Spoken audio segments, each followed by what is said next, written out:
ዛሬ እንግዲህ ያው ከስንት ቀን መጥፋት በኋላ ተመልሼ መጥቻለሁ ማለት ነው። ይዤላችሁ ደግሞ የመጣሁት የሰው ደስታ የሚያስደስታችሁ መልካም ምኞታችሁን እንድትገልጹልኝ ነው ማለት ነው። ያው ሁላችሁም ለዚህ ቀን ያብቃችሁ እላለሁኝ። ያው ድምፄ ያው ትንሽ ተዘግቷል፣ አሞኛልም። ዱአ አድርጉልኝ በሰላም እንግዲህ እንዲለቀኝ ህመሙም እና ሁላችሁም ቪዲዮን ከመጀመራችሁ በፊት ላይክ ሼር አድርጉ። ቤተሰብ ያልሆናችሁ ላይክ ሼር ሰብስክራይብ እያደረጋችሁ አበረታቱኝ። ወደ እናንተ አዳዲስ ቪዲዮ ይዤላችሁ እንዲቀርብ ማለት ነው። ያው እንግዲህ ቢያንስ 4-5 ቀን በኋላ ነው ተመልሼ የመጣሁት። እንደምታዩት ገና አዲስ ወጣት የሚፈነዳ ነው የመሰልኩት። ያው ብቻ አልሐምዱሊላህ። አሰላሙ አለይኩም ወራህመቱላሂ ወበረካቱ። ውድና የተከበራችሁ ውድ ቻናል ቤተሰቦች እንዴት ናችሁ? ሰላም ናችሁ? እንዲሁም ክርስቲያን ወገኖች ሰላም ብያለሁ። ሁላችሁም በያላችሁበት ሰላማችሁ ብዝት ተረፍ ይበልልኝ። እንግዲህ ዛሬ በአስደሳች ቪዲዮ ተመልሼላችሁ መጥቻለሁ። እንግዲህ ከብዙ መጥፋት በኋላ ያው ብዙም ባይሆንም ለኔ ግን ብዙ ነው። የምር ናፍቃችሁኛል። ቢያንስ 4-5 ቀን ይሆነዋል፣ ግን ናፍቃችሁኛል። በጉጉት እንግዲህ ሲጠበቅ የነበረው ዛሬ በጣም ደስ ብሎኝ ድምፄ እንኳን እንደዚህ ተዘግቶ በቃ እኔ እንጃ ለእናንተ ለማካፈል ነው የመጣሁት። ኢንሻአላህ እንደምታበረታቱኝ ደግሞ እኔ ባለሙሉ ተስፋ ነኝ ማለት ነው። ዛሬ ይዤላችሁ የመጣሁት ሁለት ነገር ነው። አንደኛ እንግዲህ ከስንት ውጣ ውረድ በኋላ ከስንት ድካም ልፋት በኋላ አልሐምዱሊላህ ተሳካልኝ። አሁንም ደግሞ በሰላም ቤተሰቦች ጋር አገሬ እንዲገባ ሁላችሁም በየሃይማኖታችሁ ዱአና ጸሎት አትርሱኝ። የምር እሰቡኝ ማለት ነው።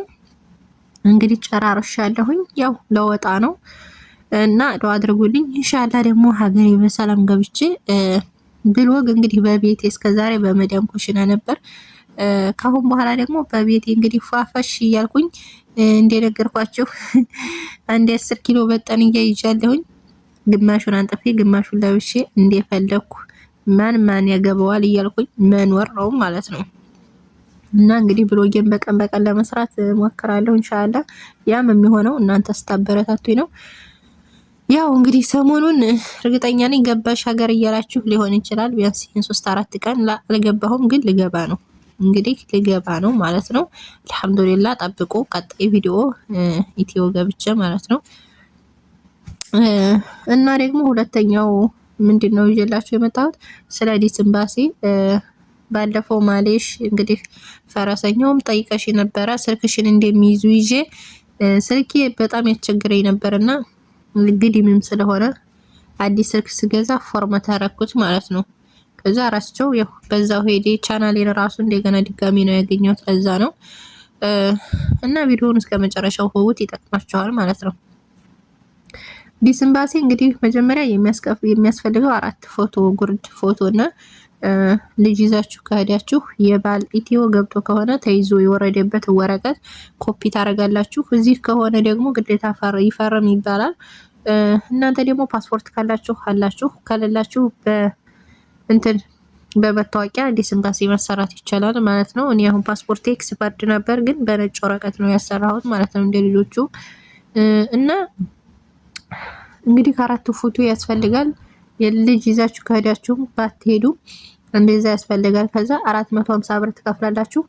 ግን ቅድሚያ ኮፒ ታረጋላችሁ ፓስፖርታችሁን የሚሆን መታወቂያ። ከዛ በኋላ እንግዲህ ከውጣ ውረድ በኋላ ከጨረሳችሁ በኋላ ቀጠሮ አትሰጡም። ያው እነሱ ናቸው የሚደውሉላችሁ፣ ትመዘገባላችሁ። በደወሉላችሁ ሰዓት ግን እንዲያታሳልፉ የኔ እንዲያገኛችሁ። የምር እኔ ያው ሀገር ለመግባት ብዙ ጊዜ ፈልጌያለሁ፣ ግን ልጅቱ ጋር በመሃል ልጅ ይዤ ስለሆነ የምገባው በመሃል ስንቀጭ ቀረ ማለት ነው። ያ ሰዓት አለፈን። ድጋሚ 15 ቀን ቅጣት ቀጥተው ነው እንግዲህ ዛሬ ላይ አልሐምዱሊላህ የተሳካልኝ ማለት ነው። እንደዛ እንዲያትሆኑ በጠሯችሁ ሰዓት መቼ ጥሯችሁ መቼ ስለማይታወቅ ድንገት ስለሆነ ተዘጋጅታችሁ መጠበቅ አለባችሁ። ወይንም ደግሞ ከመመዝገባችሁ በፊት አሰቡበት። ምክንያቱም አሳልፋችሁ ሲከዱ በጣም ከባድ ነው። እኔ ቢያንስ የዛሬ 15 ቀን ነበር ኢትዮን ለሆነ የነበረው በሐሳቢ፣ ግን ያው አልተሳካም ማለት ነው። በዛ ምክንያት ተደናቅፎብኝ ነበረ። አሁን ግን ያው አልሐምዱሊላህ ያው ተስተካክሎልኛል ማለት ነው። እና ከዛ ስትጠሩ ደግሞ ሄዳችሁ በልጅ ይዛችሁ ከሄዳችሁ 510 ብር ያው እንደስቲፋቃችሁ ወይ ራሳችሁ ወይ እሷ የልጇን ትከፍላለች ማለት ነው። ከዛ በስማ ታረጋላችሁ። ከበሰማችሁ በኋላ የሚሰጧችሁ ማለት ነው 8 ቀን ብቻ ነው የሚሰጧችሁ። ምክንያቱም እንዲን ነው እኔ አሁን ቢያንስ አሻራ ከሰጠሁኝ ማን ነው በስማ ከሰጠሁኝ ማክሰኞ ዕለት ነው። ቢያንስ ዛሬ ማክሰኞ ልክ ሳምንት የነበረ ከዛ መቼ ነው የሰጡኝ? ማን ነው ቢዛሽ ይመጣልሻል የተባልኩት ትናንት ወዲያ እሁድ ነበረ። አልሐምዱሊላህ እሁድ እንግዲህ ተቀበልኩ ማለት ነው። በነገራችን ላይ ቢዛ ወይንም የአሻራ ብር ይሄ 250 ብር የሚከፈለው ከተከፈለ አይቆይም ማለት ነው። ስለዚህ ግን ከመመዝገባችሁ በፊት እሰቡበት እና ይሄንን እንግዲህ ለማሳወቅ ነው ወይንም የሰው ደስታ የሚያስደስታችሁ ብዬ የመጣሁት ማለት ነው። ቢያንስ እንደዚህ ሁኜ መምጣት አልፈልግም ነበር ግን ያው እስከዛሬ ብዙዎቻችሁ ከጎን የነበራችሁ የምር ስታመምማ አይዞሽ እያላችሁ ይሄንን ፕሮሰስ በጀመርኩ ሰዓት ከምን ደረሽ ጨረሽ ወይ አይዞሽ አፍያሽን በአገርሽ ይመልስልሽ ኢንሻአላህ ትድኛለሽ አይዞሽ ምናምን በጣም ብዙ እኔ እንጃ ማለት ከጎኔ እንዳላችሁ ነው የምቆጥረው። ምክንያቱም በቃ አይዞሽ የሚል ሰው ያበረታልና ወላሂ በጣም አበርታችሁኛል። ያው እንግዲህ አንዳንዴ በሚዲያ ላይ ደውለው አጽናኑና ምናምን ሲሉ ዝም ብሎ ነገር ይመስለኝ ነበር፣ ግን የእውነትም በዩቲዩብም ላይ ከሰውም ሰው ከልብም ልብ ያላችሁ ስላላችሁ በይው አጋጣሚ የምር በጣም አመሰግናለሁኝና እንግዲህ ደስታዬን ተካፈሉ። ሀገሬ ልገባ ነው ማለት ነው። አልሐምዱሊላህ ከ8 ዓመት ተኩል በኋላ አልሐምዱሊላህ ረብል ዓለሚን የምር ልገባ ነው ማለት ነው። በጣም ደስ ብሎኛል። እኔ እንጃ ወደር የለውም። በቃ ደስታዬ እንገራችሁ እኔ እንጃ በጣም ነው ደስ ያለኝ የምር እንደው ያው ከስንት ቀን በኋላ ችግሩ ሀገራችን ላይ ትንሽ ያሳስብ እንዲው እንጂ ማለት ነው። ለአሁኑ በጣም ደስ እያለኝ ነው። እንግዲህ ደስ እያለኝ እያልኩ ልገባ ነው ማለት ነው ከሀገሬ። ግን እንግዲህ ነገ ጧት ደግሞ ምን እንደሚሰር ምን እንደሚመጣ ባላቅ ብቻ አልሐምዱሊላህ በጣም ደስ ብሎኛል። ምክንያቱም በአንዳንድ በኩል ያው የሚከፋይ ነገር አለ። በጣም ብዙ በጣም ከመላችሁ በላይ እንደዚህ ነው ብዬ የማልገልጸው በጣም ከባድ ማለት ነው አለ። ይከፋኛል ግን እንግዲህ ምንም ማድረግ አልችልም ማለት ነው። ያው ማንኛውም ነገር ያው የአላህ ፍቃድ ነው። እሱም እስከዛሬ እኔ ያው ሀገር ገባለሁ ብዬ ነበረ። በሱ ፍቃድም ስለሆነ ነው ለዚች ሰዓትና ለዚች ደቂቃ ያቆየኝ ማለት ነው። እና እወዳቸዋለሁ በጥቅሉ። ከሀገሬ ገብቼ ደግሞ እንዲበረታ አበረታቱኝ። የምር ላይክ፣ ሼር፣ ሰብስክራይብ እያደረጋችሁ ከጎኔ ሆኑ ኢንሻአላህ። ቀጣይ ብሎግ የሚሆነው በቤቴ ማለት ነው። እንግዲህ መቼም አዳሜ ከጭራሮ ጎጆ አላደግንም ብሎ ሚል ይኖራል እኮ። ገጠርሞች ከተሜ ጢስ ቤት የት እየተጠቀምሽ ዘመናዊ አሁን ነው የመጣው።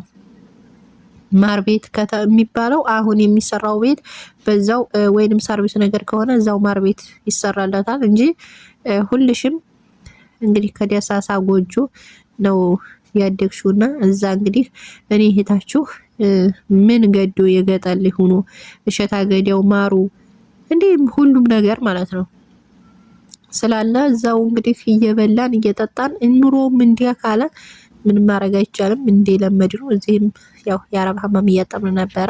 ኢትዮም ደግሞ ግዴታ መስራት ስላለብን እንሰራለን። ዋናው አፍያ ነው። በነገራችን ላይ አፍያ ከሆናችሁ ሁሉም ነገር ይሆናል። ሁሉም ማለት ነው። ሁሉም ቅድሚያ ግን አፍያ ይስጣችሁ። ለሁላችሁም ምኞቴም ዱዓዬም ነው የምር። ቀጣይ ደግሞ ኢንሻአላህ እመጣለሁ በሌላ ቪዲዮ። እንግዲህ ኢትዮ ልግባና ምን እንደምሰራላችሁ በዚህ ቪዲዮ እስኪ ኢትዮ እንደዚህ ሰሪ እንደዚህ ብላችሁ የምር ካሁኑ ኮሜንት አስቀምጡልኝ። ያው እንደነገርኳችሁ መጀመሪያ ማፊያ ነው። አፍያ ይመልሶልኝ የሆነ ብሎግ መስራት የሚሆን የሆነ አንድ ነገር ምንም ዞሮ እሰራለሁ እና ሁላችሁም ከጎኔ ሆኑ። ላለሁ ቪዲዮውን አላስረዝምባችሁ ይበቃኛል ማለት ነው። ግን እወዳችኋለሁ። ቀጣይ እስከምንገናኝ ሰላም ሁኑልኝ፣ ሰላም ቆዩልኝ። አባይቢ ባይ ባይ።